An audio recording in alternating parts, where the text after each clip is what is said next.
Licenciado em Economia, mestre em Filosofia, tem ainda uma certificação em Corporate Governance pelo INSEAD. É professor catedrático convidado pela Universidade Católica Portuguesa. No passado, ocupou vários cargos executivos e não executivos em várias empresas. Liderou a Direção-Geral do Tesouro, fundou e foi presidente do IGCP, foi diretor do Banco de Portugal, membro do Comitê Monetário Europeu, administrador executivo da Autoridade Monetária de Macau, tendo sido também membro do Conselho de Estado. Liderou a CIBS durante vários anos, foi presidente da Unicre e em julho de 2014 assumiu a presidência do Banco Espírito Santo no meio da crise que assolou o banco e que viria a transitar para o cargo de presidente do Conselho de Administração do novo banco, a entidade que sucedeu ao BES. Lecionou temas de economia e finanças no ISEG, na Nova e na Católica. É autor de vários livros sobre economia e assuntos europeus e estratégicos e comentador de assuntos de economia e finanças. Foi distinguido em 2005 com a Grande Oficial Ordem do Infante Dom Henrique. Atualmente é presidente da Associação Portuguesa de Bancos, a APB, e tenho o prazer de ter aqui comigo Vítor Bento. Money! Here we go! The dollar is our God. Olá, Soutor, Olá, como bom é que dia. está? Tudo Muito bem?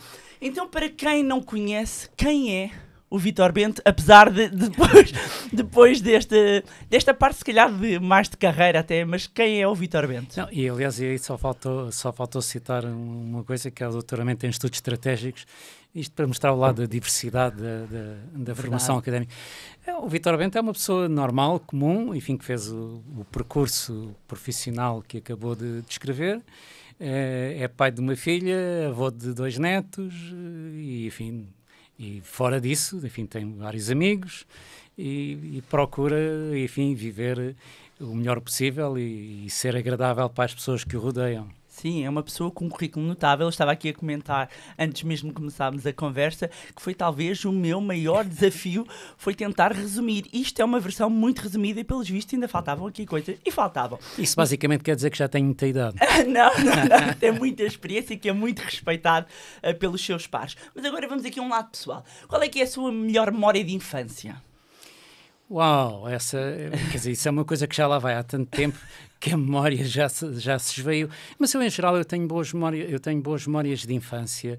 Bem, talvez, enfim, para ressaltar uma coisa que ainda por cima hoje é mais incomum, é os tempos que passei no campo, em casa, no monte dos meus avós, passava lá as férias praticamente todas e andar à solta, mas à solta, uma coisa que hoje é quase inimaginável para as crianças, portanto, praticamente todo o território era meu e andava sem controlo, sem coisa nenhuma, por aqueles montes e vales e ribeiros e portanto, esse sentido de liberdade, é de facto... E depois o brincar na rua, mesmo na cidade, o brincar na rua, que é uma coisa que os miúdos hoje não têm. Quer dizer, os miúdos hoje não têm o andar soltos na rua. Portanto, eu era capaz de sair de casa de manhã, portanto, em tempo de férias, sair de casa de manhã, só aparecer por hora do almoço, sair outra vez depois do almoço e só voltar para o jantar ou coisa parecida. Portanto, hoje temos quase que os obrigar a sair de casa e a largar os computadores. E não só isso, quer dizer, nós somos, e por razões compreensíveis, hoje muito sobreprotetores das crianças. As crianças hoje vivem numa proteção praticamente absoluta, não é? E, enfim, no meu tempo, porque também, como as comunidades também eram de certa forma mais pequenas e de certa forma havia uma vigilância permanente de toda a sociedade, isto é, toda a comunidade vigiava os seus de alguma forma, não é? Era mais difícil acontecer alguma coisa, o aparecimento de um estranho era notado e, portanto, havia, digamos, algum cuidado com isso. Haveria mais liberdade? Pelo menos a percepção. A percepção que eu tenho é que eu, enquanto miúdo, enquanto criança, tive mais liberdade do que têm as crianças de hoje. Uhum. E o que é que ainda lhe resta de alentejano? Porque nasceu em Estremoz, não é? Exatamente, nasci em Estremoz. Resta-me a raiz, basicamente é a raiz. Portanto, tenho a raiz alentejana, de que me orgulho muito. Enfim, e assim, prato preferido de um alentejano? Eu sou aquilo que em português se diz de boa boca, eu gosto de praticamente tudo. Eu como praticamente tudo, faço as experiências. Aliás, eu nos tempos em que estive a gerir a dívida pública e que fazia roadshows, nomeadamente pela Ásia, que os meus colegas ficavam sempre admirados que eu experimentava tudo. Quer dizer, eu não dizia... Assim, aquelas comidas dizia que não. esquisitas ali do Oriente? Sim, não, experimentava tudo. Nunca, que eu saiba, nunca experimentei nenhuma coisa excessivamente exótica, até porque as coisas excessivamente exóticas são caras. Não, os insetos e cobra, isso ainda sim, mas, por exemplo, cão, que eu saiba, nunca comi, não é? Cão, por exemplo, cão nunca comi, mas cobra comi, portanto... Ai, meu Deus, portanto, a aventura de... Sim. Não, que se as pessoas locais comem e sobrevivem, é porque, portanto...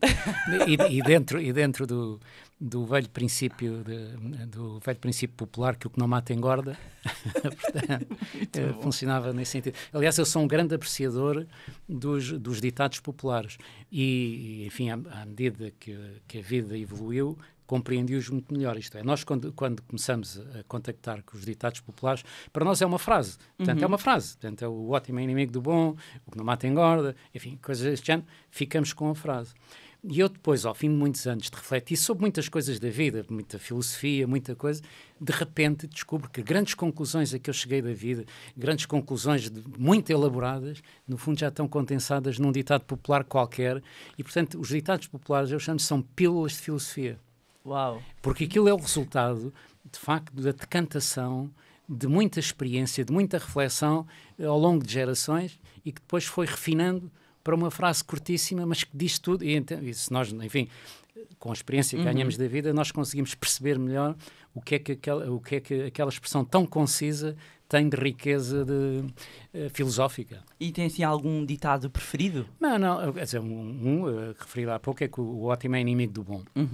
E isto, de facto, entre outras coisas, traduz-se que o argumento mais reacionário contra qualquer transformação é contrapor a perfeição. Nós ouvimos muitas vezes, quando alguém quer transformar alguma coisa, não, mas isso afinal, ainda fica mal isto, ainda fica mal aquilo. Toda a obra humana é imperfeita por natureza. Portanto, nós tentamos caminhar para a perfeição. E tudo o que nós consigamos diminuir a imperfeição é bom. E, por exemplo, se nós temos uma situação qualquer que tem 80% de erro, e 20% de soluções corretas, se nós conseguirmos transformar, produzindo 80% de correção e 20% de erro, não obstante ter 20% de erro, é muito melhor do que era a situação anterior. Mas, no entanto, o tal argumento reacionário foca-se nos 20% de erro que persistem, quando o relevante é que melhorou de 20% para 80%. E aqui no seu percurso, teve aqui um período em que viveu em Moçambique. É isso? Vivi em Moçambique durante a minha adolescência. E que memórias é que tem? Olha, muito boas. Por exemplo, por um lado é a fase da adolescência, não é? E, portanto, a fase da adolescência marca muito. De tal forma que eu considero a Climane, talvez um bocado miticamente, como a minha segunda terra. Portanto, tenho palavras facto, como Canibambo dizem alguma coisa? Embora Canibambo seja mais do sul, portanto, sim. era mais da zona de então Lourenço Marques, de hoje Maputo. Mas, aliás, lá depois havia quase às vezes uma espécie de um dialeto que misturava várias línguas, inclusivamente o inglês, porque Moçambique, como era perto da África do Sul e da antiga Rodésia, portanto, hoje Zimbábue, por exemplo, uma expressão que se usava, uma coisa que era maning big. Maning big quer dizer muito grande. Okay. É o big do inglês e o maning da língua local do muito, portanto, do muito. A ginga, a bicicleta, enfim, muitas...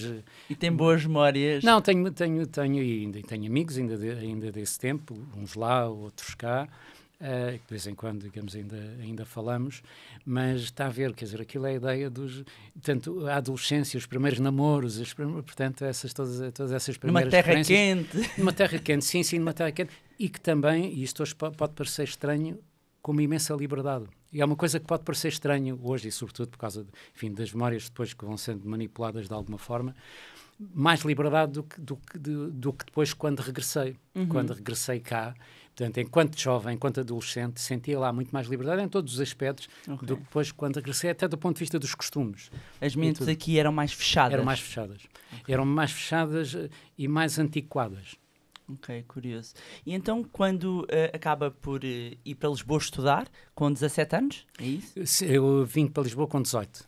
Tinha acabado de fazer os 18. Ok, com 18 anos, começa o seu percurso. Estudar e trabalhar. Estudar e trabalhar. O que é que trabalhava em quê? Eu, portanto, o primeiro emprego em Lisboa, que não é necessariamente o primeiro emprego, foi como empregado bancário. Ok.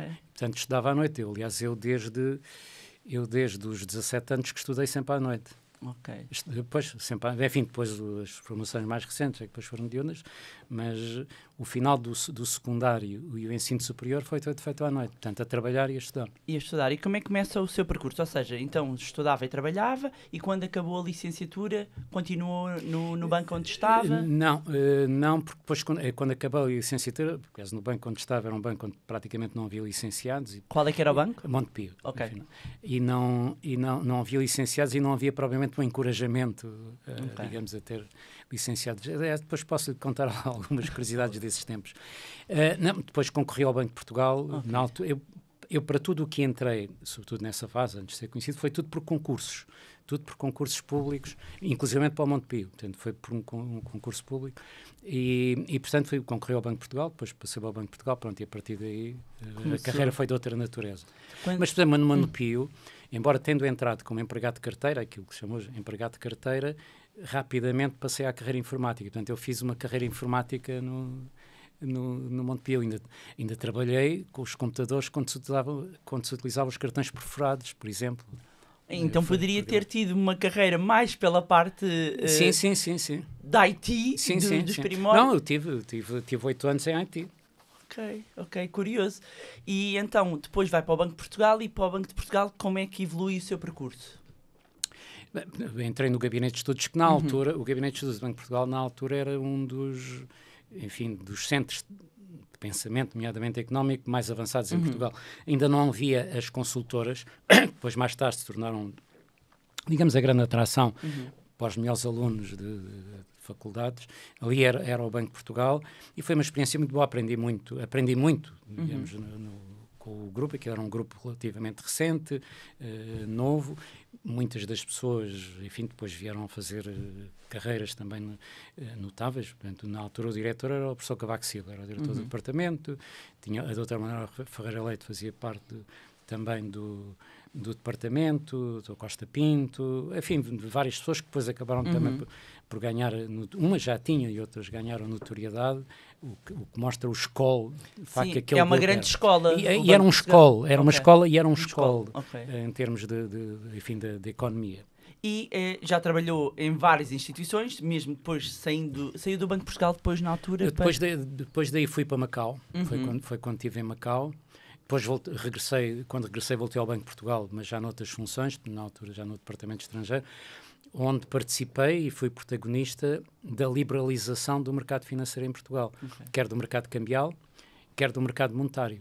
E, portanto, eu tive a sorte, de ganhar a experiência de participar em vários processos de liberalização em Portugal.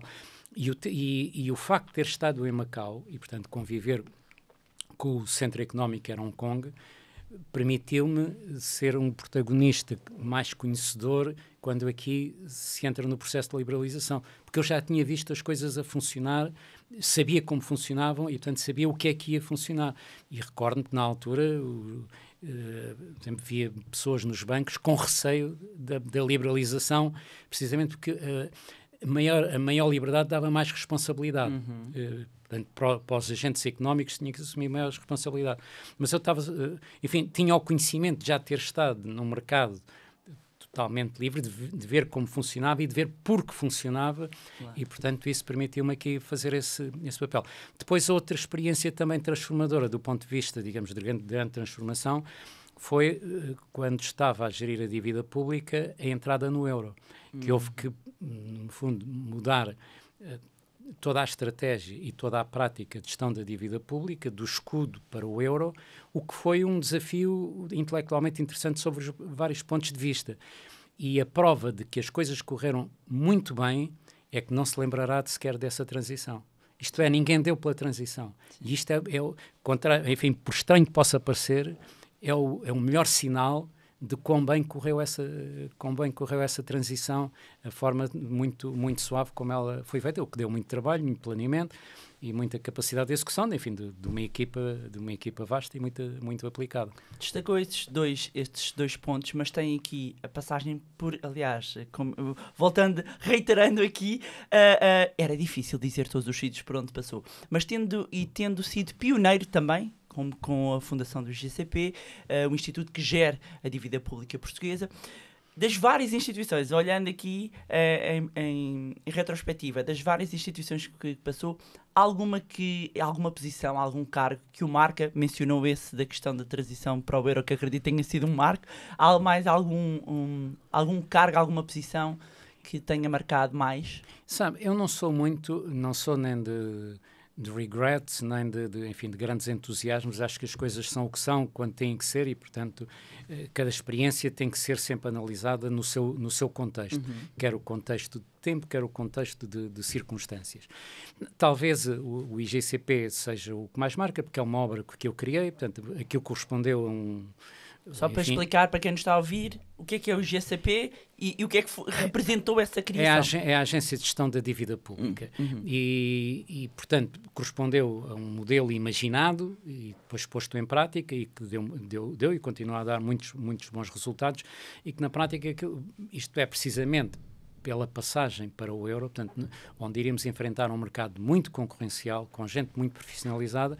É importante que a dívida pública, que, enfim, eu ia dizer que era o maior ativo do país, não é ativo, é passivo, é passivo, mas de qualquer das formas, do ponto de vista financeiro, tem uma dimensão muito grande e, portanto, precisa de ser gerida com muito profissionalismo e com certa liberdade de manobra, isto é, não pode ser constrangida pelo grau de burocracia que as organizações públicas em geral têm, porque há que dar resposta, muitas vezes, no minuto, em cima da hora, portanto, dar uma resposta muito, muito flexível. E, portanto, isso, como foi uma obra criada de raiz e que ainda hoje consegue manter uma cultura de qualidade muito elevada, e eu refiro isto porque no Estado é muito difícil manter organizações de excelência. Por vezes são criadas, mas depois a tendência é a reversão, enfim, aquilo que é conhecido como a reversão para a média.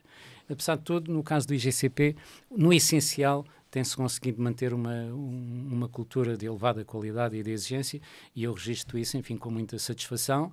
No fundo, é a mesma satisfação com que nós vimos um filho crescer e ter sucesso na vida. Claro. E qual é que foi, assim, o momento mais difícil ou desafiante na sua carreira? Essa é fácil de perceber, não é? Eu desconfio. Eu imagino que a pergunta de certa forma, já vem arrebentada. Obviamente que foi a passagem pelo Banco de Espírito Santo e pelo Novo Banco, sobretudo por causa do contexto, não necessariamente o desafio em si, porque obviamente todos sabíamos que o desafio iria ser complicado, mas os desafios são para serem enfrentados. Para quem não sabe, ou seja, alguns mais novos que possam ter à volta de 20 anos e que não tenham percebido, só contextualizar um bocadinho na altura, não é? Em que de repente a crise que assola o BES e teve que assumir...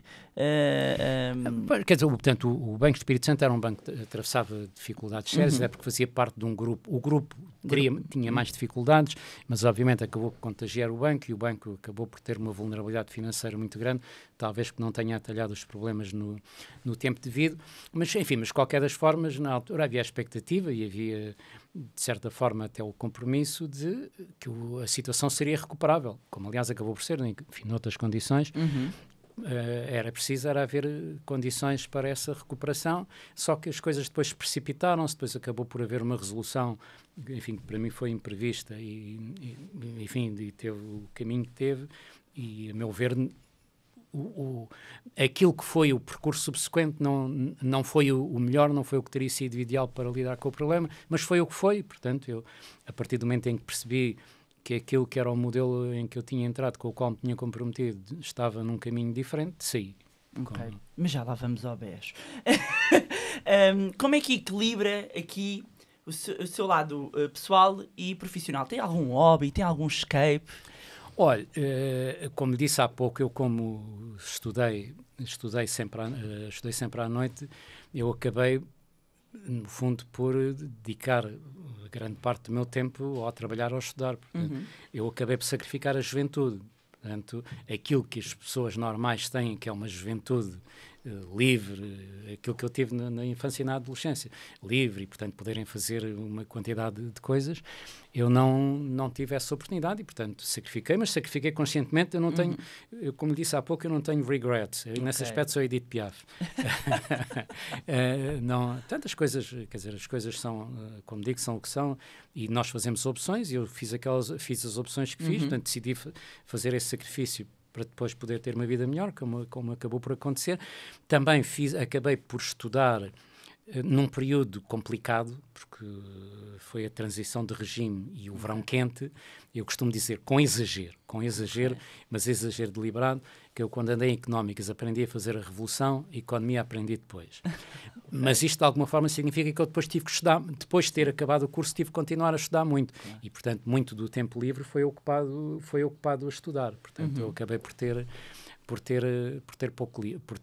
menos tempo livre, enfim, do que seria normal. Hobby, enfim, jardinagem, Gosto de jardinar. Qual é a sua ler, escrever. flor assim preferida? Sua flor ou planta?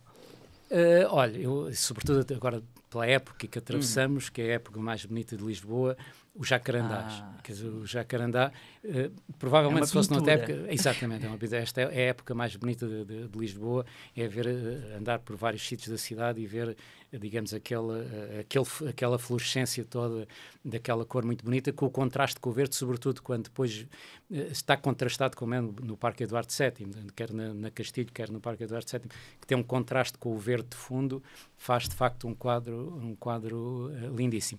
E depois, enfim, leituras, estudo, escrita. Muitas vezes perguntam-me como é que eu tenho tempo para escrever livros. E eu disse, olha, não jogo golfe. Portanto, o meu golfe é escrever, no fundo é escrever. Portanto, eu percebo que isto é demasiado banal e é demasiado pouco excitante, mas mais uma vez, portanto, é ok, são opções de vida. Não é de todo. E quem é que foi assim, se tivesse que destacar uma pessoa ou algumas pessoas que foram uma inspiração para si? Há muita gente, quer dizer, há sempre muita gente, sobretudo, quer dizer, um percurso com a idade que eu tenho, nós cruzamos com muita gente e muita gente nos deixa marcas e, expectavelmente, nós também deixamos marcas em muitas pessoas. Mas, portanto, muitas pessoas nos deixam marcas. Mas eu, se tivesse que identificar duas pessoas com quem aprendi muito em pouco tempo, foi a doutora Teodora Cardoso e o doutor António Borges. Em momentos diferentes, a doutora Teodora Cardoso, enfim, foi minha coordenadora no Gabinete de Estudos do Banco de Portugal, com quem aprendi muito. Tínhamos muitas coisas em comum, inclusive o facto de sermos de Estremoz, por coincidência. Eu não sabia. Mas aprendi muito com ela. E aprendi a importância da prática para lidar com a economia. Portanto, não... O Dr. Teodoro Cardoso, já agora só para ver... Portanto, uma das coisas que era importante na programação monetária que na altura se fazia, portanto, era necessário fazer uma síntese monetária, que se quiser é a consolidação dos balanços dos bancos, ou dos balancetes dos bancos, para se determinar a posição monetária, para depois poder fazer a programação, quanto é que podia ser o crescimento monetário, daí adiante. E isto era um exercício, havia um serviço no banco que fazia isso, um serviço com várias pessoas que fazia isso. Às vezes, ou porque o serviço se atrasava ou porque havia uma urgência maior, ela pegava nos balancetes todos durante o fim de semana, ela sozinha fazia a consolidação e não havia computador na altura. Uau. E ela fazia isso e, portanto, só para ver, digamos, a capacidade dinâmica e prática que ela tinha, para além de uma capacidade de análise muito grande. E outra coisa também importante que aprendi com ela é que é sempre importante ter séries longas. Isto é, para estudar a economia, para perceber os movimentos da economia é preciso ter sempre uma série longa para poder distinguir o que são pequenos blips do que são tendências, do que que são os vários fenómenos. E, portanto, aprendi com ela muito esta parte prática e obviamente, depois um quadro teórico muito importante. Depois que o professor António Borges foi também na altura em que se começou a liberalização, onde nós passámos a ter intervenção europeia. E aí, de facto, o grande conhecimento dele, que era teórico, que era cosmopolita, aprendi também muito. E para lhe dar uma ideia, quer dizer, eu sei que em Portugal há opiniões muito controversas sobre o professor António Borges, há opiniões muito diversas, obviamente, todos nós somos seres complexos, todos nós umas vezes fazemos coisas melhores, outras fazemos coisas menos boas, mas só para lhe dar um exemplo, durante aquilo que foi a transição, aquilo que foi a criação da União Monetária, eu na altura acompanhava-o nas reuniões europeias que se realizavam em Basileia, portanto ainda foi antes da criação do Banco Central, antes da criação do Instituto Monetário Europeu, mas foi o caminho para isso, quando se andavam a discutir os estatutos do Banco Central Europeu, a discutir o Tratado de Maastricht, nessa coisa toda. o sistema cambial que existia na Europa era o chamado sistema monetário europeu, onde as várias moedas estavam ligadas cambialmente com determinadas regras de comportamento e, digamos, a economia toda poderosa era a alemã. E o marco alemão era a moeda de referência e, enfim, os alemães, além de serem muito competentes, tinham uma postura de muita autoridade e muito respeitada. E naquelas reuniões todas, o que eles diziam, que toda a gente ficava muito impressionado e, enfim, portanto, que eles falavam, por um lado, com conhecimento e, por outro lado, com autoridade. E lembro-me de uma reunião, enfim, houve mais do que esta, mas uma reunião onde tinha havido uma crise qualquer, uma coisa qualquer, e então o representante alemão faz uma intervenção muito dura, no fundo, a chamar a atenção dos outros que tinham cometido determinados erros, tinham cometido não sei o quê, enfim, e que tinham levado a que a crise acontecesse, tipo mestre-escola a dar, digamos, um raspanete, um ralhete aos seus alunos e tal. E a sala ficou toda, quer dizer, numa situação, toda a gente numa situação muito... Enfim, como ficam os alunos quando levam um ralhete e tal. Bom, intervieram mais uma ou duas pessoas e pá, e à terceira ou quarta, portanto, quando o António Borges pede a palavra, o António Borges intervém e desmonta completamente o argumento dos alemães, com base na filosofia económica alemã, desmonta completamente os argumentos dos alemães, vira o bico ao prego, portanto, no fundo acaba por identificar que o erro original tinha sido deles e sentiu-se na sala um respirar de alívio de toda a gente e, portanto, essa foi de facto, mostrava a grande capacidade dele, porque enquanto os outros normalmente contestavam o modelo económico, e, enfim, eu acho que, enfim, naquelas circunstâncias os alemães tinham mais razão do que tinham os seus contestatários, mas o António Borges, utilizando o mesmo modelo económico, conseguiu... Em vez de criar fações, claro. apanhou... Assim como lembro também de uma outra vez, ia haver uma reunião, ele tinha vindo do Japão numa outra reunião qualquer, e nós tínhamos ficado de nos encontrar na véspera para eu brifar do que se tinha passado noutras reuniões onde eu tinha estado.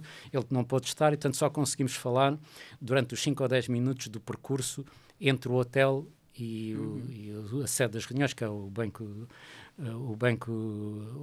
BIS, o Bank of International Settlements. Não é? E só conseguimos falar durante 5 ou 10 minutos, mas ela brifei durante 5 minutos, e ele, depois, quando é para intervir, faz uma intervenção brilhante, como se tivesse estado nas reuniões anteriores, como se tivesse percebido, como, enfim, tivesse sabido tudo. Portanto, isto só para mostrar, de facto, como ele era brilhante. Obviamente, depois, enfim, terá feito outras opções, noutros casos, outras intervenções que deixaram gente menos satisfeita, mas do ponto de vista intelectual, portanto, foram duas pessoas que marcaram, além de muitas outras, não é? Destaque com estes dois, mas obviamente eu aprendi com muita gente, que sim, como nós aprendemos, aliás, eu costumo dizer, portanto, nós ao cruzarmos com os outros, nós recebemos marcas e deixamos marcas. Há uns que riscam mais fundos junto de nós, há outros que riscam mais superficialmente, mas toda a gente vai deixando o seu risco. António, que diz que quando alguém passa por nós, deixa sempre um pouco. Mas é isso. E temos um economista filósofo, não é? Um economista filósofo, ainda que às vezes as pessoas esqueçam que a economia é uma ciência social, não é? Às vezes as pessoas esquecem, como tem lá muitos números, mas tenho que lhe fazer esta pergunta: tem sim algum filósofo preferido e porquê? Não necessariamente, mas deixe-me então explicar para já o porquê da filosofia. Enfim, a minha formação de base é a economia, portanto eu fiz a licenciatura em economia do tempo em que a licenciatura eram 5 anos, e considero-me que sou um razoável, enfim, para ser modesto, que é uma coisa que eu não sou. Está aqui à vontade comigo. Considerava, enfim, que era um bom economista, sim. Mas às tantas comecei a sentir que me faltavam outras coisas. Isto é, que a economia só por si não conseguia explicar tudo, e para perceber a economia precisava de perceber mais do que a economia. E daí, portanto, ir à procura da filosofia, até, enfim, acabou por ser mais ênfase na filosofia política, no fundo, para perceber porque a economia funciona em contextos políticos ou contextos sociopolíticos. E, portanto, o objetivo foi mais conhecer, digamos, esse enquadramento, e, portanto, aí há vários, cada um também com a sua época, portanto, não há nenhum particularmente destacável, mas alargou-me bastante, foi a compreensão do mundo, digamos. Foi como como se saísse de uma casa pequena para uma casa grande. Portanto, passar a ter, digamos, um conhecimento muito maior do mundo. E hoje, agora por curiosidade, uma cadeira que eu estou a dar, que me está a dar algum gozo, é a Economia, Moral e Política, que é exatamente o junto, porque que eu acho que são os 3 elementos fundadores, são o tripé onde assenta a existência humana. E porquê? Porque a moral, aquilo que deu à humanidade, no fundo, o domínio, se quiser, do mundo, da natureza, foi a sua capacidade de cooperação e, sobretudo, a sua capacidade de cooperação em larga escala. Mas para haver essa capacidade de cooperação é preciso haver comportamentos expectáveis, é preciso haver comportamentos certos. Portanto, foi a moral, no fundo, que criou, que produziu o cimento dessa cooperação. Enfim, nós falamos em moral, temos uma ideia muito restrita, mas, no fundo, a moralidade é ter comportamentos certos, no fundo, comportamentos que contribuem para o bem comum e, portanto, que são decentes, que são expectáveis.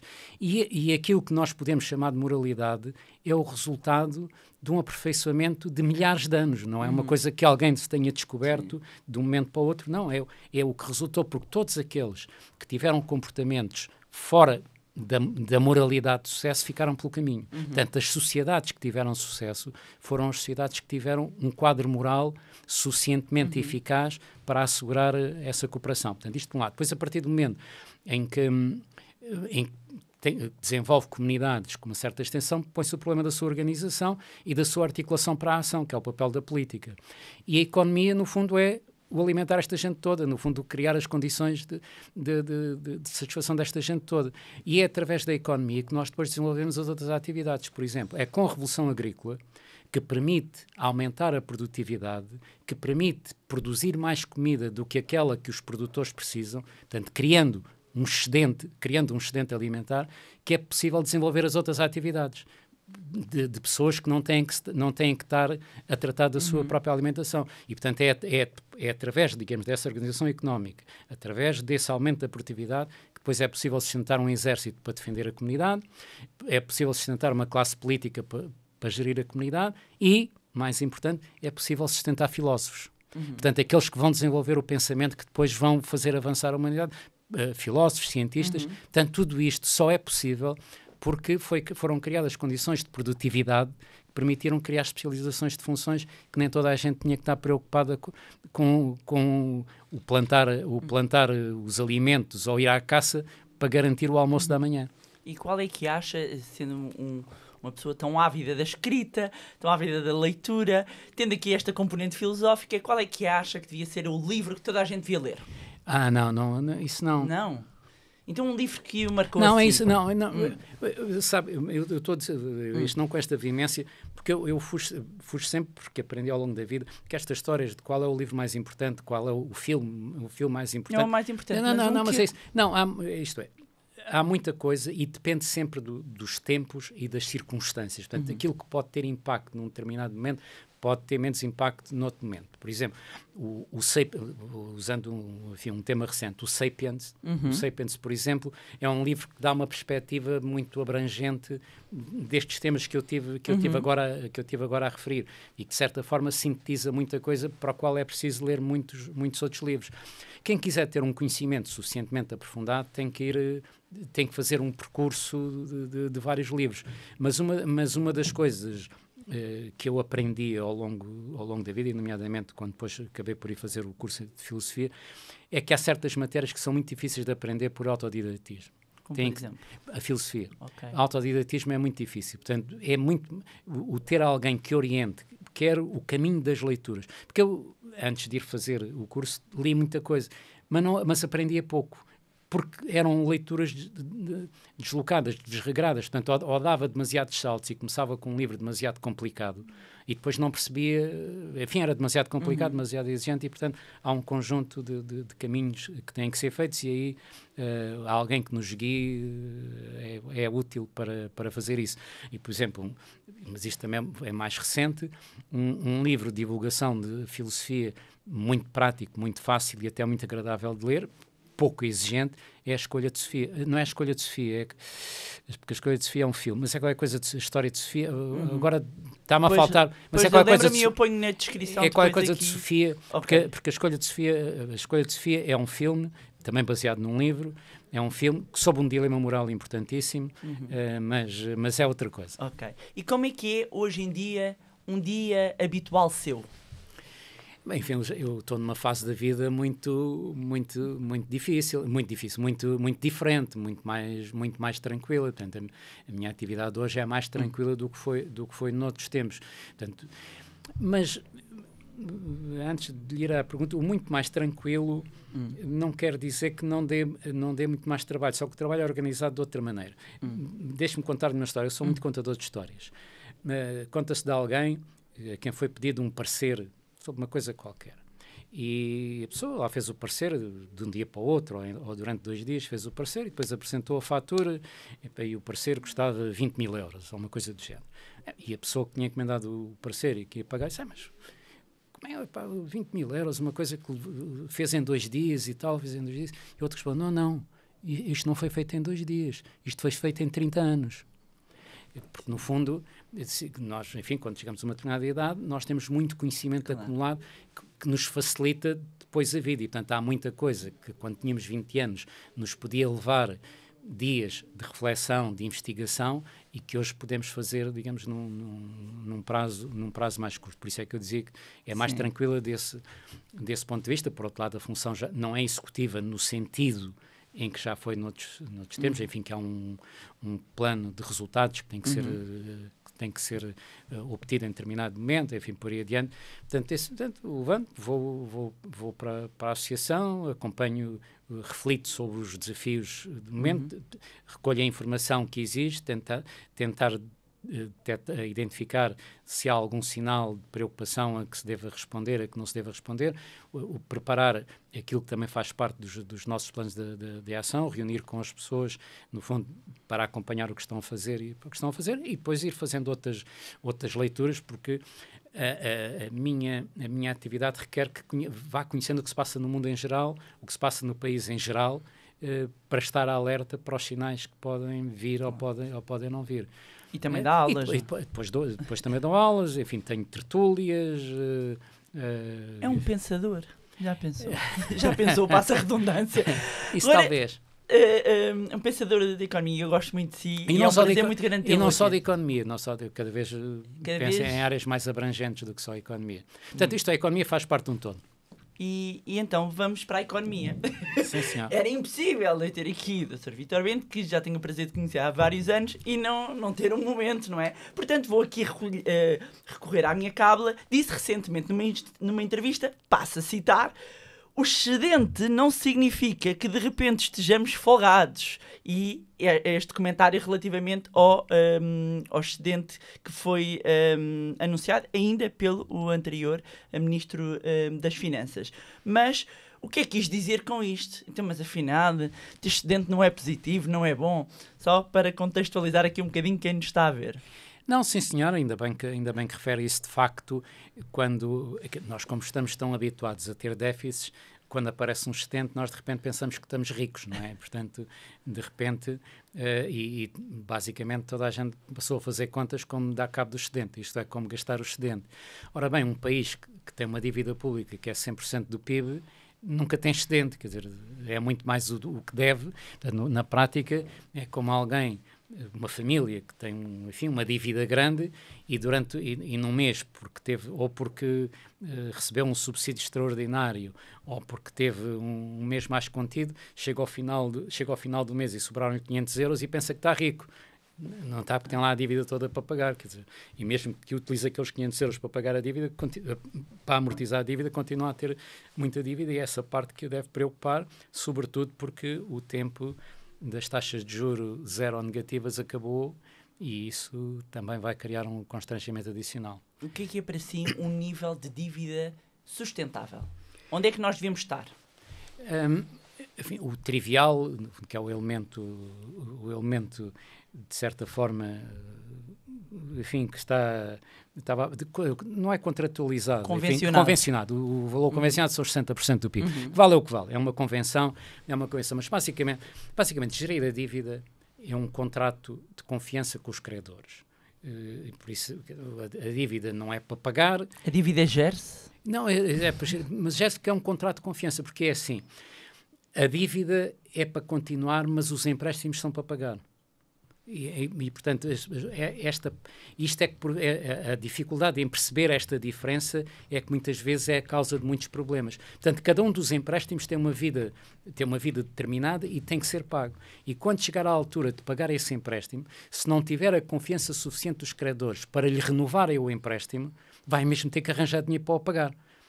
Nós, em 2011, estivemos na circunstância onde os empréstimos estavam a vencer e nós não tínhamos quem nos financiasse. E, portanto, nessa altura, a dívida era para pagar.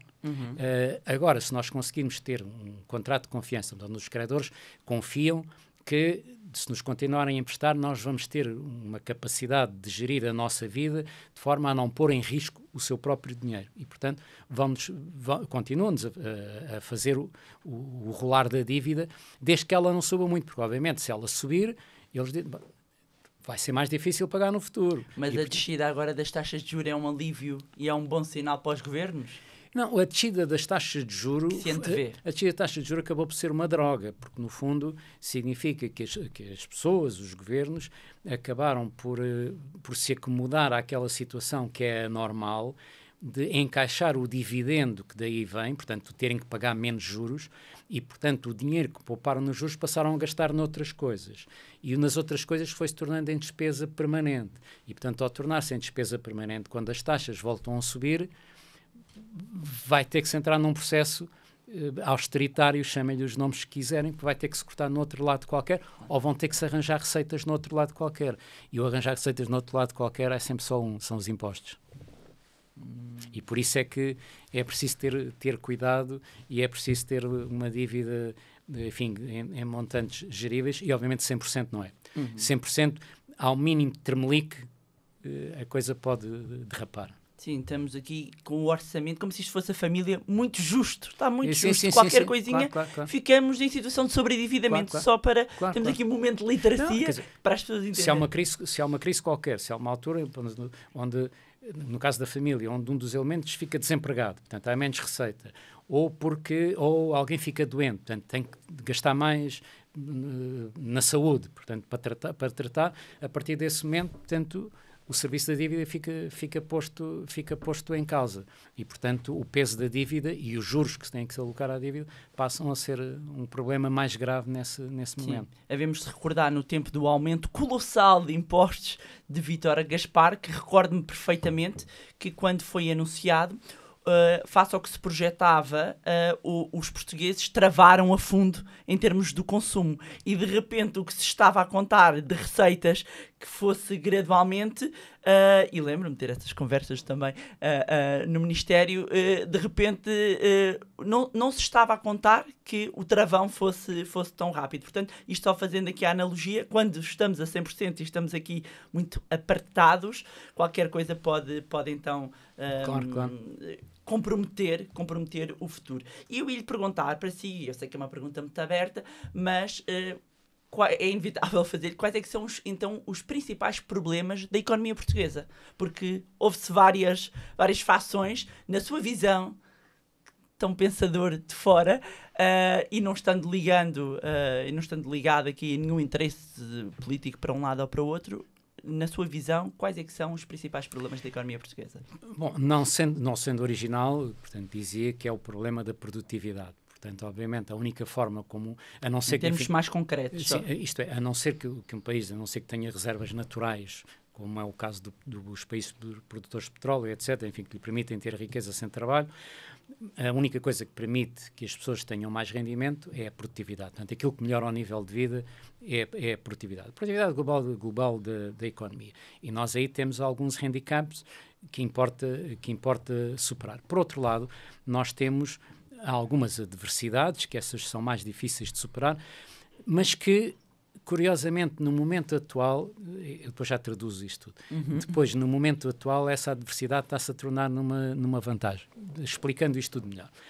Nós, quer queiramos, quer não, nós somos periféricos. Eu já andei a vender a tese, não, que a Terra é redonda, não de qualquer ponto é centro. Não é verdade. Quer dizer, nós, de facto, nós, em termos europeus, nós somos periféricos, estamos distantes do centro da Europa e, à medida que o centro se desloca para leste, mais afastados estamos. Outra forma de medir o grau de perificidade é, por exemplo, calcular o PIB que é produzido numa circunferência sei lá, 1000 quilómetros à volta da capital, por exemplo. E, obviamente, se for para os países do centro da Europa, aquilo há PIB por todo lado. Portanto, por mais pequeno que seja o país, o facto de haver muito PIB à sua volta significa que tem muitas oportunidades de comércio, muitas oportunidades, portanto, de transacionar.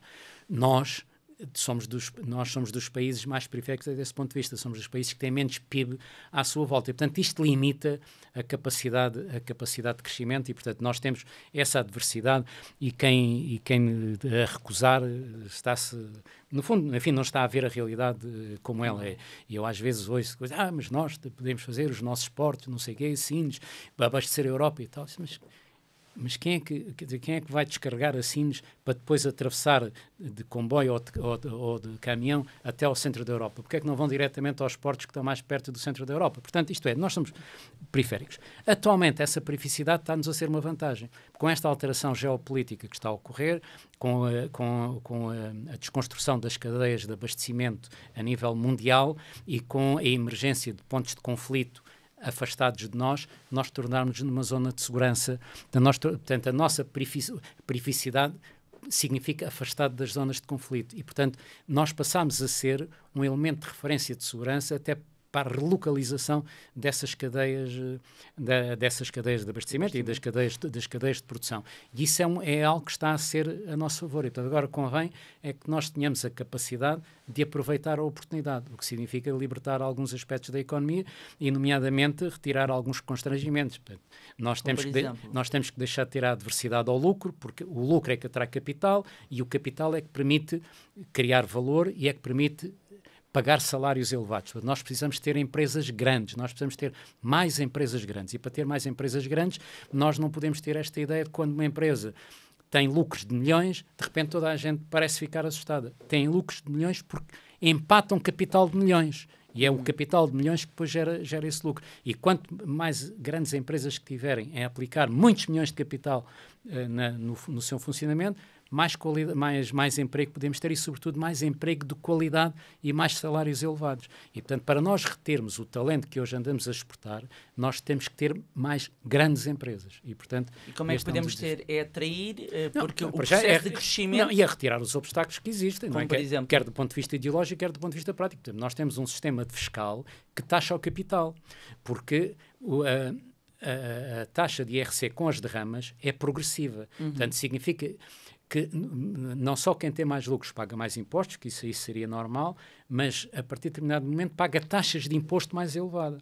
Ora bem, se está a aplicar taxas de imposto mais elevadas a quem tem lucros mais elevados, quem tem lucros mais elevados é quem tem mais capital empatado, o que significa que na prática está a taxar o capital, está a taxar a acumulação de capital. No fundo está a dizer que o pequenino é que é bom, mas o pequenino é mau. Neste caso. Então, a solução seria baixar os impostos? Sim, claro. Nomeadamente, quer dizer, os impostos que incidem sobre a atividade empresarial, sobretudo, deveriam deixar de ser desincentivadores da acumulação de capital. E como é que responde àquelas críticas que dizem, ok, nós vamos baixar os impostos às empresas e o que acontece é que esses ganhos vão ficar com as administrações, com os patrões e não vão ser repassados para os trabalhadores e para o crescimento da empresa? Pois, responde-se a isso, é muito fácil responder, é como aquele exemplo de uma pessoa que está a apontar para a Lua e o outro ao lado só vê o dedo, não vê a Lua. De facto, tem esse efeito, mas basicamente o importante é isso vir beneficiar as grandes empresas que não há. É que o grande benefício que uma medida dessas procura alcançar é beneficiar as grandes empresas que não há. Portanto, é atrair a criação de novas empresas. Obviamente, terá esse efeito, enfim, que uns gostarão, outros não gostarão, é verdade, mas o importante é que isso seja um incentivo para que mais empresas possam crescer, mais empresas se possam constituir logo como grandes, sem ter que ter essa adversidade. E, portanto, o benefício visado por essa medida é para as empresas que não existem, embora possa ter, de facto, esse benefício imediato para as empresas que existem. É o bom que é inimigo do ótimo. É um exemplo. O ótimo que é inimigo do bom. O ótimo que é inimigo do bom, Claro. exatamente. Mas quando nós vamos olhar para a nossa história, nós temos uma coisa, a meu ver, que é péssima, que é a instabilidade fiscal. Sim. Ou seja, Sim, é quando verdade. nós, e falo de instabilidade fiscal, podíamos trazer o tema da educação, que é um tema para mim muito, muito sensível também, podíamos trazer justiça, ou seja, tanto famílias como empresas precisam de previsibilidade para fazer investimentos. É verdade. E as famílias também, para gerir o seu cash flow. Ora, se isto muda a cada legislatura, fica difícil. É verdade, subscrevo inteiramente, e acho que essa é também um dos principais obstáculos. Nós precisamos ter... É que agora mudou o governo e estamos a revogar certas coisas. Nós precisamos ter estabilidade de previsão e, portanto, é possível fazer diferenciações políticas em determinadas áreas sem estar a mudar a estrutura permanentemente. Portanto, deveria haver um entendimento mais permanente, mas sabe, quer dizer, eu percebo que... as eleições são disputadas cada vez mais nas margens, portanto, as eleições, o eleitorado todo não muda todo de uma vez, portanto, são disputados nas margens e, portanto, basicamente as mensagens dos políticos, em todo lado, não é só cá, em todo lado, são feitas para captar pequenos segmentos na margem e, portanto, grande parte dessas alterações são para ir buscar aquele pequeno segmento da margem, embora com as medidas que vão atrair a margem ponham em causa, digamos, o grosso que já está instalado. Claro, e estamos a falar de políticas que deviam ser feitas há 20, a 30, a 40 anos, porque quando olhamos para economias mais desenvolvidas em países com outro tipo de pensamento, e vamos para os países nórdicos, há temas que são estruturais e que têm projetos a longo prazo. Então, deu aqui mais ou menos uma visão de como é que podemos... Acha que desta forma... com a criação e desenvolvimento de grandes empresas, porque nós temos um tecido empresarial muito assente nas pequenas e microempresas, não é? Cerca de mais de 40% do emprego das empresas não financeiras está nas microempresas, que têm uma produtividade que é para aí metade das outras todas. Portanto, esse é o principal entrave. Quer dizer, porque isso é uma âncora muito grande, quer do ponto de vista da produtividade, quer dizer, porque, portanto, se isso ocupa quase metade do emprego, está nessa produtividade tão baixa, essas empresas não têm capacidade para melhorar a produtividade, não têm dimensão para otimizar processos, não têm dimensão para criar economias de escala, não têm nada disso. E ao mesmo tempo que portanto, como a produtividade é baixa, os salários têm que ser baixos. Mas como depois tem esse volume tão grande de emprego com salários baixos, isso depois é uma âncora para os salários nos outros setores, mesmo nas outras empresas, porque é uma pool barata que permite às outras empresas também não terem que disputar muito mais, porque tem uma pool muito barata, qualquer diferença marginal atrai o emprego daí. Portanto, a âncora principal dos baixos salários em Portugal é esta estrutura empresarial. E, portanto, por isso nós precisamos ter grandes empresas, porque as grandes empresas pagam ao nível do que pagam as empresas internacionais em geral. Portanto, porque uma grande empresa, e vai olhar para uma Irlanda, vai olhar para uns Países Baixos que têm outras ofertas do ponto de vista fiscal, e porque é que vem para Portugal? O que é que Portugal tem que possa atrair uma grande empresa, que vai trazer também muitos empregos? O que é que podemos fazer, então, para atrair estas empresas? É a componente fiscal só? Por um lado é a componente fiscal, é a componente burocrática, é a componente da justiça, como acabou por dizer, isto é, aquilo é uma frase que já está cunhada há muito tempo, mais uma vez, portanto não vou ser original, que são os custos de contexto, não é? Portanto, aliviar bastante os custos de contexto para o funcionamento das empresas. Muita coisa tem vindo a ser feita, e isto também, para não cairmos, digamos, em pessimismos, nós temos melhorado em muitos campos. Portanto, há muita coisa que tem vindo a ser simplificada e, portanto, a vida hoje mesmo para muitas empresas, é mais fácil do que era há 20 ou 30 anos atrás. Aliás, eu costumo dizer que todos os países se desenvolvem com base no mesmo modelo, que é o modelo da água mole em pedra dura. A grande diferença entre uns e outros é que nos países a água é mais pesada e a pedra é mais mole, e noutros países a água é mais leve e a pedra é mais dura.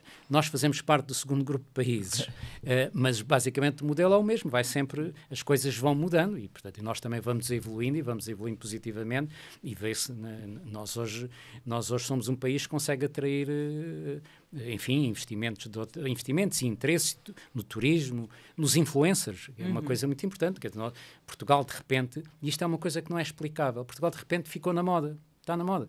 A Bárbara já não se lembra, e a maior parte das pessoas que nos ouvem não se lembra, e provavelmente ninguém se lembrará, que antes de 2010, 2009... à noite não havia ninguém na rua. Não havia ninguém na rua à noite. O senhor está-me a fazer mais nova do que eu sou, que é ótimo, mas eu lembro-me perfeitamente que não havia ninguém. Eu lembro-me de alguém... Porque eu trabalhava no Chiado nessa altura. Eu lembro-me de alguém estrangeiro perguntar, por graça, se Portugal tinha recolher obrigatório.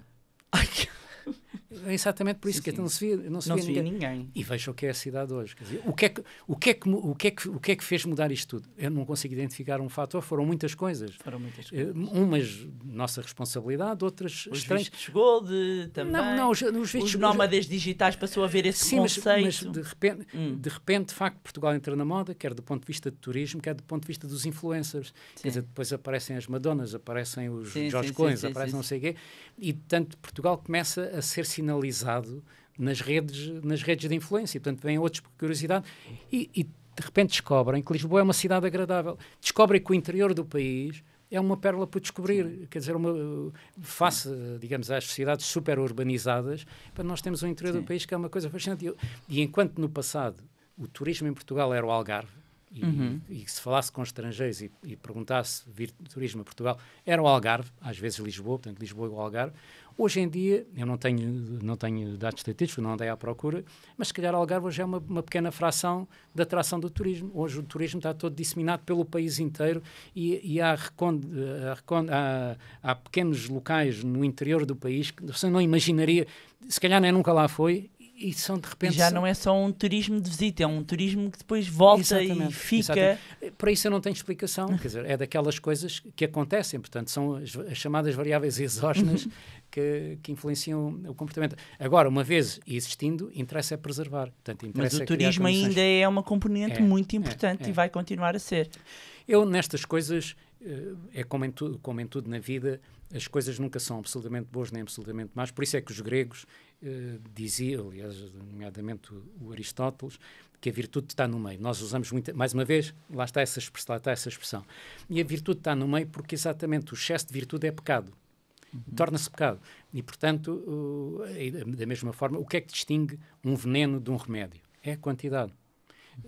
Excesso de químico é veneno, uma quantidade pequena pode ser um remédio, pode salvar vidas. Aquilo que pode melhorar o coração, determinado químico que pode melhorar o coração, pode, no fundo, tornar-se um explosivo, como é a nitroglicerina, ou tornar-se um veneno. Portanto, há um equilíbrio. O bom está num determinado equilíbrio. É claro que se houver um excesso de turismo, começa a descaracterizar o país e, portanto, começa a... Acha que é nesse ponto que estamos ou ainda não? Talvez ainda não, mas significa que temos que ter algum cuidado. Isto é, o facto das coisas serem boas até agora não significa que continuem a ser boas se aumentar. Enfim, não sei se gosta de chocolate, mas a maior parte das pessoas gostam de chocolate. Gosto. Uma mousse de chocolate sabe bem, 10 mousses de chocolate põem-nos mal dispostos, não é? Sim. Portanto, na vida também é a mesma coisa. Agora vamos aqui um bocadinho ao sistema financeiro. Tivemos aqui casos como o BES, o BPN, o BPP, o BANIF. O que é que falhou no sistema financeiro? Se calhar falhou muita coisa como falhou noutros setores, aí acabou por se tornar mais evidente e mais... Portanto, falharam mecanismos de controle, falharam condições de governance, falhou a supervisão, portanto, houve muitas falhas que se conjugaram numa tempestade perfeita, que não é exclusivamente nossa, no fundo aconteceu nos vários países. No nosso caso, tornou-se talvez mais evidente por duas razões. Primeira, porque nós criámos, durante os tempos iniciais da crise internacional, nós criámos o mito que nós não tínhamos crise. Nós criámos esse mito. Não, isso é só dos outros, nós não temos, e nomeadamente não tínhamos nenhuma crise bancária. E, portanto, nós só deixámos que ela rebentasse já tarde demais, e, portanto, quando os outros já tinham resolvido as deles, foi quando nós deixámos rebentar a nossa, e, portanto, acabámos por a confrontar com as regras que tinham sido desenhadas para o futuro, enquanto os outros enfrentaram as suas crises bancárias com as regras do passado. Portanto, resolveram a crise do passado com as regras do passado. Por outro lado, como nós éramos um país devedor externamente, portanto, nós estávamos a consumir crédito externo, nós éramos o fim da linha no financiamento interbancário. Portanto, muito do financiamento que os nossos bancos concederam foi com dinheiro que os outros bancos foram emprestando aos bancos portugueses. Mas quando a crise rebentou, os bancos estrangeiros piraram-se, tiraram o seu dinheiro e, portanto, foram os bancos que estavam aqui que ficaram com o doente no colo. E, portanto, é que tiveram que resolver o problema, porque os outros saíram a tempo e, portanto, responsabilizaram-se de um problema que eles ajudaram a criar. A sua própria irresponsabilidade financeira ajudou a criar o problema. Só que nós estávamos no fim da linha porque éramos um país devedor externamente. E além do sistema financeiro português, portanto, antes ainda tivemos Lehman Brothers, Fannie Mae, Freddie Mac, até a AIG, portanto, veio dos Estados Unidos. Olhando para a história, acha que o sistema financeiro aprendeu e tem aprendido com as crises? Bárbara, isto mais uma vez é como tudo na vida. Como as nossas próprias experiências, nós aprendemos, quando uma coisa corre mal, nós aprendemos e nós procuramos durante algum tempo tirar daí as ilações e tal. Mas se ao fim de um determinado tempo a vida começar a correr bem demais, é provável, com outras gerações, quer dizer, com outras, que as pessoas vão se substituindo e, portanto, que as pessoas que perdem a memória e, sobretudo, se não estudarem a história, possam voltar a repetir os mesmos erros. De qualquer das formas, houve muitas lições que foram tiradas, a governance dos bancos melhorou consideravelmente, a supervisão melhorou bastante e a própria governance melhorou por razões impostas pela própria supervisão, pela regulação. Neste momento podemos estar numa fase de excesso de regulação. Os reguladores deixaram de, se é que alguma vez fizeram, deixaram de fazer uma avaliação custo-benefício daquilo que impõem e provavelmente é capaz de haver muitas medidas que tenham um custo social demasiado grande para o benefício expectável e, portanto, isso cria uma carga muito grande que, obviamente, depois se reflete na produtividade e se reflete nos resultados. Mas, claramente, hoje em dia, quer o sistema nacional, quer o sistema europeu, estão muito mais... A banca portuguesa está sólida? Está, obviamente, isso é visto pelos indicadores. Vai-me dizer se daqui por 10 anos continuar a estar, não sei, vai depender das próprias circunstâncias, vai depender da própria economia, mas hoje, quer medido pelos gastos de capital, quer visto pelas imparidades, quer visto pela capacidade de voltar a ter rendibilidade, finalmente, por esses indicadores todos, claramente que está sólida, e quaisquer destes indicadores comparam muito bem com os indicadores antes da crise. Recuo o tempo que quiser recuar antes da crise, os indicadores de hoje são claramente muito mais sólidos do que foram nesse passado, mesmo que recuo muito para antes da crise. Portanto, desse ponto de vista, estamos tranquilos. Amanhã pode haver uma catástrofe económica que de repente crie fragilidades. Pode acontecer, não é previsível, mas a resiliência é claramente muito, muito maior hoje em dia. Houve aqui uma grande crítica relativamente ao momento em que se verificaram a subida das taxas de juros por parte do BCE e que em termos dos depósitos, da remuneração dos depósitos, para as pessoas se calhar lá em casa entenderem, não é? Quando nós temos aqui um momento de taxas de juros altas, o custo do crédito fica mais caro, mas também a remuneração dos depósitos fica mais elevada. Quando nós temos preço de dinheiro mais barato, taxas de juros mais baixas, isto significa que o preço de pedir emprestado é menor, mas quando eu vou tentar remunerar os meus depósitos também são menores. Ora, nós vínhamos de um ciclo anormal de taxas de juros negativas, taxas de juros muito baixas, as taxas de juros começaram a subir, na subida mais rápida de sempre, e verificava-se que os depositantes ficavam à espera de ver repercutidos essa subida na remuneração dos depósitos e houve muitas críticas que a banca demorou. Demorou a subir porquê? Sim, isso é fácil de explicar e depende do próprio contexto do balanço das instituições. Portanto, os bancos hoje em Portugal têm uma grande abundância de liquidez.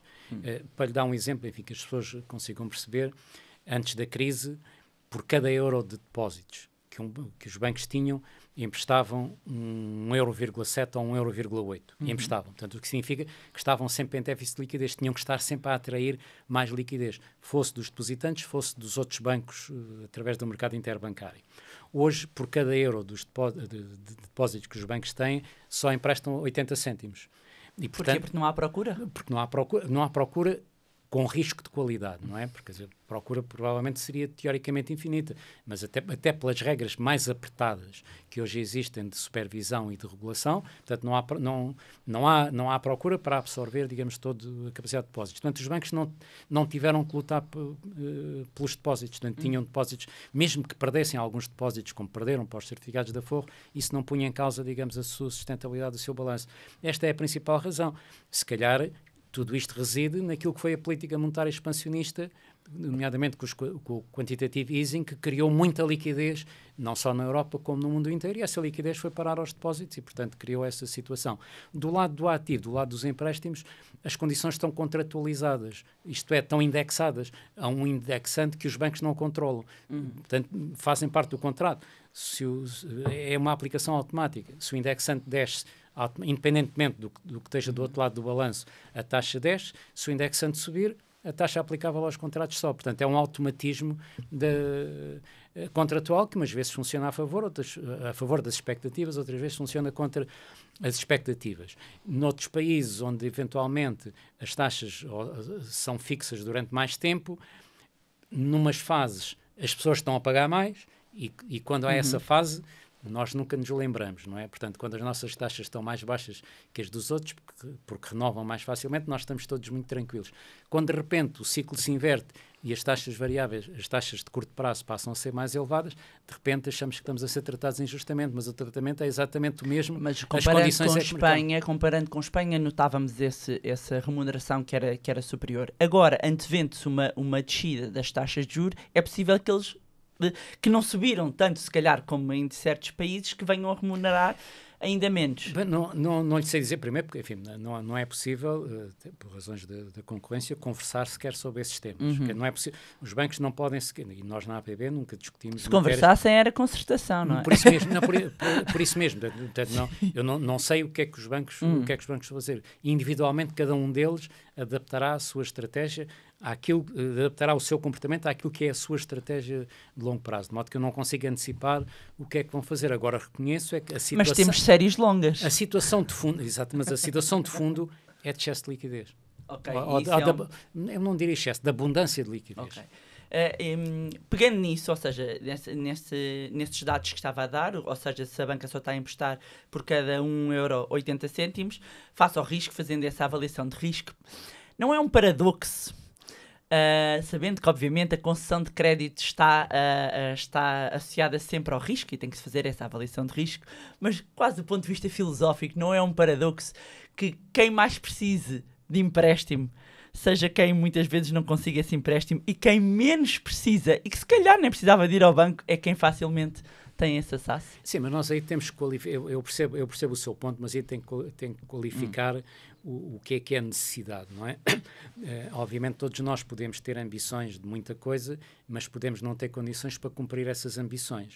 E, portanto, o caso uma coisa é a pessoa ter necessidade para uma ambição que tem, mas por exemplo, para uma casa. Mas para a qual não tem, sim, mas para a qual não tem meios. Isto é, se você não tiver rendimento que lhe permita criar a perspectiva de conseguir pagar essa casa num determinado horizonte temporal, não pode ter acesso a crédito. Pode ter acesso a outras coisas quaisquer, mas não a crédito. Quer dizer, nenhum banco, nem as pessoas, ninguém empresta que não seja para reaver. O resto é outra atividade, que não é uma atividade de intermediação financeira, é uma atividade de assistência social, é uma atividade de outra natureza, que não faz parte, digamos, da atividade dos bancos. Portanto, os bancos só emprestam a quem ofereça uma perspectiva convincente de que poderá pagar esse empréstimo num determinado horizonte que seja objeto do compromisso. Portanto, se a pessoa tiver ambição, mas não tiver meios, não tem acesso a crédito pela sua natureza. Pode ter acesso a outras facilidades. Portanto, tem que ser qualificado desse ponto de vista. Agora, toda a gente que tem essas condições, tem acesso, para ver ou mais caro ou mais barato. Não, claro, mas para ver a importância do setor bancário em particular, veja a quantidade de pessoas que hoje são donos de casas, efetivos ou prospectivos, que nunca teriam essas casas se não fosse a banca. Isto é, se tivessem que estar à espera de acumular a poupança necessária para poder comprar a casa, compravam a casa para os netos. Mas já, portanto, Sim, tinham que ir para o mercado de arrendamento que não tem assim tanta oferta. Sim, mas significa que a pessoa só podia comprar a sua casa quando tivesse a poupança. Sim. O que a banca permite fazer é antecipar a sua poupança prospectiva, adianta-lhe o dinheiro em troca de você lhe ir entregando a poupança que vai fazendo regularmente. Portanto, isto, de facto, isto é do ponto de vista social, isto é um benefício fabuloso a que nós damos pouca atenção. Quer dizer, se não existisse banca, isto é um papel social que a banca tem. E as pessoas não dão importância a isso, porque nós só damos importância ao que não temos, não é? É como a história, é como a saúde, não é? Só quando ela falta é que nós damos importância. Agora imagine que não havia bancos. Como é que as pessoas resolviam... Com a Dona Branca. Com a Dona Branca. Dona Branca não emprestava, não é? Dona Branca... Era um Ponzi scheme, Exatamente. não é? Exatamente. Então, e pegando nesse ponto, tem havido muitas críticas e fazem manchetes dos jornais, os lucros fabulosos da banca. Já vi com esta palavra, quando era jornalista não usava a palavra fabulosos. Mas os lucros fabulosos da banca que estão, e sobretudo no último ano, à boleia da subida dos juros, com muito sacrifício, que isso implicou muito sacrifício das famílias. Como é que responde a estas críticas de que a banca não para de ter lucros e são cada vez maiores? Pois, isso é uma coisa interessante, porque isso, mais uma vez, só se olha para um lado. Isto é, as pessoas olham para os lucros, mas não olham para o capital empatado. O que é que isso quer dizer? Não, significa que a banca é o setor com mais capital empatado na economia. A banca tem cerca de 40 mil milhões de euros de capital investido. E, portanto, o que nós temos que olhar não é para o volume dos lucros, é relacionar o volume dos lucros com o volume do capital. Se eu lhe disser que, historicamente, pelo menos no horizonte da última dúzia de anos, que é a série que eu tenho, as grandes empresas o agregado das grandes empresas não financeiras tiveram sempre rentabilidade mais elevada do que a banca, as pessoas não têm a noção disto. Portanto, isto é, a taxa de rendibilidade das grandes, já não estou a falar de todas, das grandes empresas não financeiras foi sempre superior à rendibilidade do setor. Que o setor da banca é o setor com mais capital investido de todos os setores da economia. Portanto, tem que se olhar para esse lado. E, de facto, a banca, pela primeira vez, está a conseguir remunerar o capital nela investido acima do custo do capital. Portanto, o que significa que começa, e nós vimos isso pelas cotações, começa pela primeira vez a ser atrativo investir em bancos. E se não houver capital a investir em bancos, não há crescimento da atividade creditícia. Portanto, para que a banca possa continuar a apoiar a economia, quer as empresas, quer as famílias, e uma economia a crescer, precisa de ter mais recursos para emprestar. Para poder ter mais recursos para emprestar, tem que ter mais capital. Para ter mais capital, tem que oferecer rendibilidade. Portanto, os bancos estão a entrar num processo de normalização, se quiser. Nós foi muito mal habituados durante muito tempo em que os bancos só geravam prejuízos, não geravam lucros. E aí os acionistas tiveram a perder dinheiro durante muito tempo. Mas é melhor uma banca sólida e saudável do que uma banca...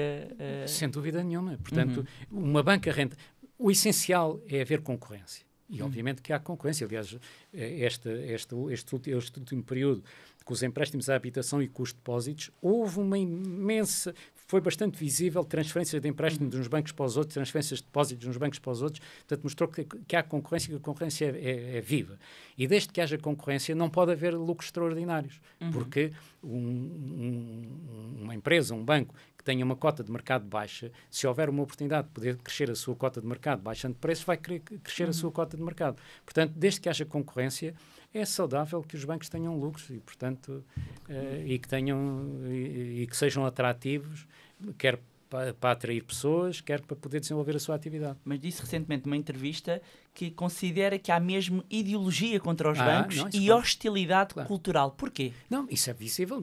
Vejo os comentários todos que são feitos, desde os partidos, enfim, pelo menos de um determinado segmento, a grande parte dos comentadores. Portanto, essa ideia dos lucros fabulosos, essa ideia, portanto, de que os bancos ganham não sei quantos milhões por dia e tal, mas não veem quantos milhões de capital é que corresponde a cada dia que os bancos tenham que aplicar. Portanto, há de facto essa hostilidade, porque como não se olha para a rendibilidade, olha-se para o volume dos lucros, portanto, isso desenvolve de facto uma abordagem hostil. Mas tivemos um 2023, nomeadamente, e até 2022, uma crescida do aumento da rentabilidade, por fruto também do aumento da margem financeira Claro. dos bancos, mas com a descida que se antevê, a banca naturalmente tem que perspectivar nos próximos anos aqui uma diminuição da rentabilidade, ou não? Talvez. Isto é, o que acabou de dizer é verdade, mas o que foi anormal foi o anterior. Isto é, a que ninguém presta atenção. O facto dos bancos terem tido rendibilidades mínimas e muitas vezes prejuízos, que nós fizemos as contas desde 2000 e, já não me lembro, 2011 ou 2012, ou o que é, agora não tenho o valor de cor, são 0%. A rendibilidade são 0%. Portanto, ao longo de 12 anos, ou o que é à volta disso. Portanto, aí vivemos uma situação anormal. Nós agora entramos numa normalidade e que foi favorecida pela conjugação de dois efeitos cíclicos que jogaram a favor. Os dois efeitos cíclicos são, um é da margem financeira, isto é, quando as taxas sobem, começa por haver um alargamento da margem financeira. Portanto, e foi o que aconteceu. E depois, quando as taxas descem, acontece o inverso. A outra parte do ciclo é o ciclo económico. Quando o ciclo económico é favorável, também favorece a rendibilidade, porque há menos perdas, há menos imparidades, menos previsões. Quando o ciclo económico entra em declínio, portanto, aumentam as imparidades. Nós tivemos um ciclo económico favorável e um ciclo de taxas de juros também favorável. Portanto, os dois ciclos foram favoráveis à rendibilidade.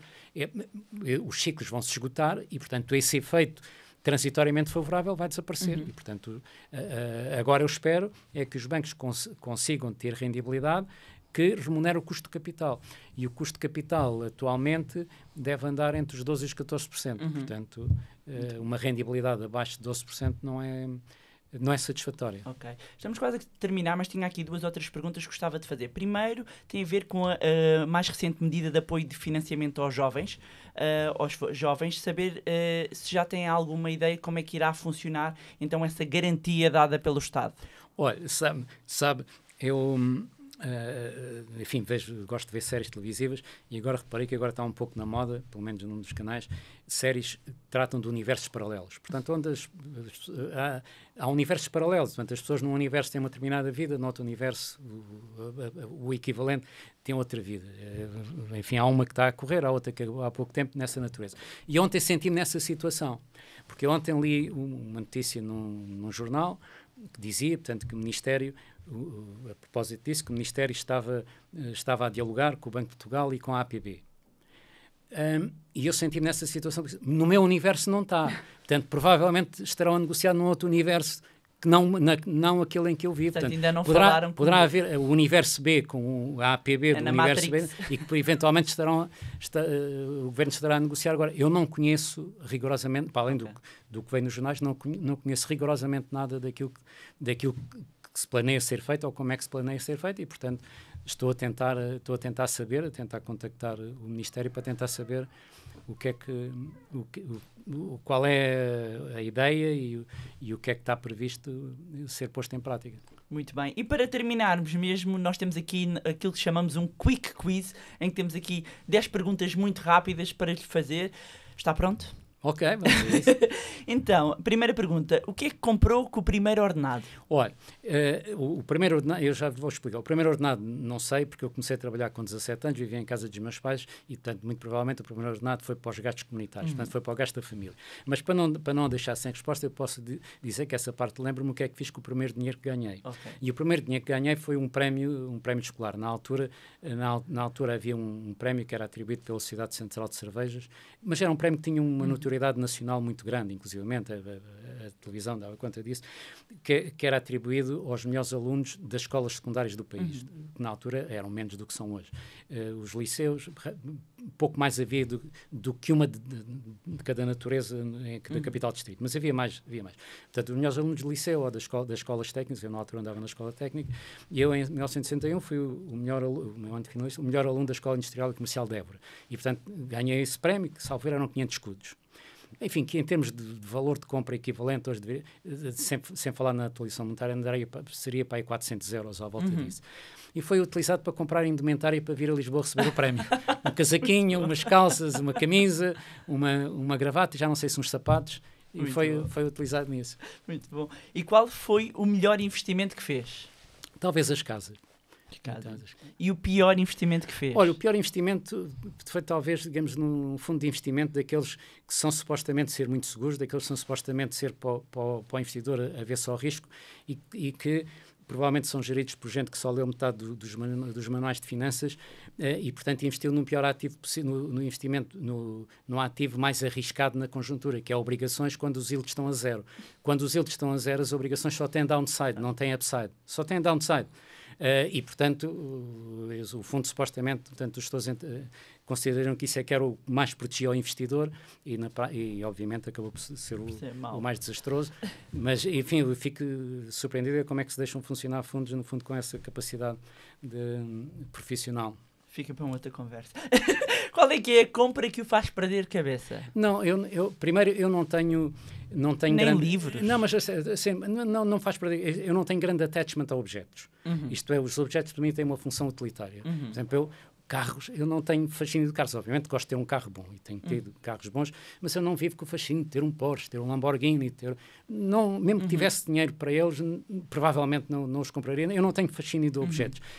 Sempre, há muita gente que dá muita importância às primeiras edições de livros. Para mim isso é-me irrelevante. O que me interessa é o conteúdo do livro. De modo que, para mim, os objetos são valiosos pelo seu lado utilitário. Pode um ou outro ter uma ligação afetiva, mas isso tem a ver com a afetividade ou de quem o ofereceu, ou do momento em que ele foi adquirido, ou do género. Mas, portanto, eu não tenho esse attachment aos objetos. E qual o montante que o faria deixar de trabalhar? Você sabe, na altura da vida em que eu estou, isso já não se aplica. Eu estou praticamente reformado. Aliás, estou reformado do Banco de Portugal. Portanto, mas continua em atividade. Não, continua em atividade. Não, mas, portanto, quer dizer, já não é por causa disso que... Não é isso que me faria virar. Mas, enfim, eu imagino que está a fazer a pergunta para isso poder funcionar como ideia para as pessoas mais novas, e basicamente o que as pessoas têm que fazer, porque isso vai depender de cada um, é ver qual é que é o rendimento que gostariam de ter para viver durante um ano, e depois aplicar uma taxa de rentabilidade desse rendimento, sei lá, fazer 5%, descontar isso com 5%, e qual é o volume de riqueza financeira que teria que ter para dar esse rendimento. E, portanto, essa é a conta que as pessoas devem fazer. E qual é que é o hábito fora de comum, ou a coisa mais sui generis que gosta ou que faz? Eu não sei, eu não tenho... Eu sou bastante trivial, eu acho que sou uma pessoa... Eu não o imaginava na jardinagem, por exemplo. Sim, e mesmo assim já fui mais quero. Olha, sabe, e tinha uma horta e tal, e já agora que falamos nisso, a horta é uma coisa interessantíssima porque, do ponto de vista económico, qualquer produto que produza na horta é muito mais caro do que se comprar no supermercado. E, portanto... Ai, meu Deus, que agora vai deixar toda a gente ter hortas. Portanto, do ponto de vista económico, enfim, sobretudo hortas, nesta dimensão de hobby. Portanto, é muito mais barato ir ao supermercado. Mas, por outro lado, a horta é muito mais barato do que ir ao psicólogo. Muito bom. E a melhor compra que fez por menos de 100 euros? Epá, não faço ideia. Se calhar terá havido muita coisa, mas não tenho memória para isso, mas já tem havido, porque isso às vezes as pequenas compras fazem de surpresas, mas não tenho assim... Nem que seja aos livros, não é? Não, sim, terei que comprar, sim, provavelmente vários livros. E qual é que é o objeto que não venderia por dinheiro nenhum? Como disse, eu não tenho attachment a objetos, não tenho... Mas aqueles sentimentais não têm? Sim, mas mesmo isso, eu não tenho attachment a objetos, portanto, não...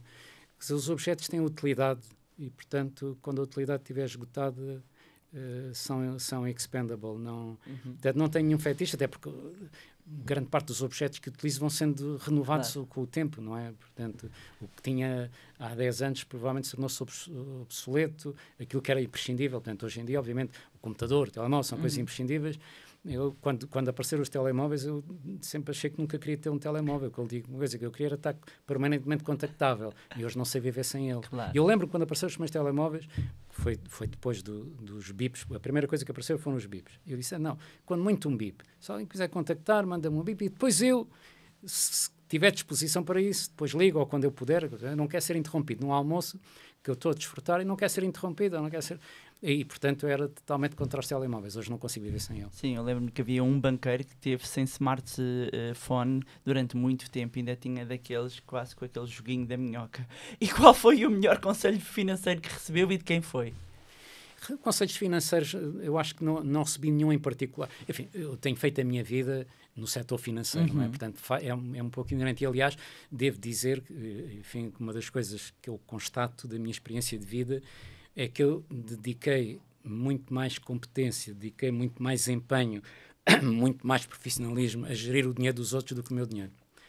Gerir o dinheiro dos outros profissionalmente, nas atividades profissionais, acho que fiz um bom desempenho, mas exatamente para dar muito mais essa atenção, acabei por ser um bocado desleixado com os meus interesses particulares. E se tivesse de dar um conselho a um jovem que vai entrar agora no mercado de trabalho, qual seria? Que pense a longo prazo e que pense no futuro e que, sobretudo, pense que vai haver um dia em que vai deixar de trabalhar e vai precisar de dinheiro. E, portanto, comece a pensar em poupar, e que poupar é uma componente fundamental, digamos, da vida e da vida económica. E, portanto, e contrariamente à ideia mal disseminada de que os pobres poupam menos, isso é mentira. Aliás, frequentemente o que se verifica é que os pobres até poupam mais, precisamente porque precisam mais de ter o dinheiro de lado para qualquer emergência. Eu lembro-me, enfim, de um antigo ministro da Segurança Social dizer que nós não imaginávamos a poupança dos reformados, a poupança em termos de taxa, não é em valor, dos reformados com pequenas reformas. Porque para eles, digamos, ter 1.000 euros de lado pode de um dia para o outro fazer a diferença entre morrer de doença ou poder atender a um remédio especial, a uma coisa especial. E, portanto, as pessoas pobres, e nós, quando éramos mais pobres, poupávamos muito mais do que poupamos hoje. Nós hoje poupamos menos porque o Estado nos protege de tudo. Portanto, como o Estado hoje nos protege de tudo, nós poupamos menos. Mas depois, como poupamos menos, temos menos disponibilidade para investimento ou para acorrer, quer a ambições, quer, digamos, as surpresas da vida. Portanto, comecem a pensar em poupar. Muito obrigada, Dr. Vítor Bento, por ter estado presente. Quero agradecer também quem esteve a acompanhar este episódio. Já sabem que podem continuar a acompanhar-nos nas redes sociais. E quanto a nós, encontramos no próximo Money Bar. Money! Here we go!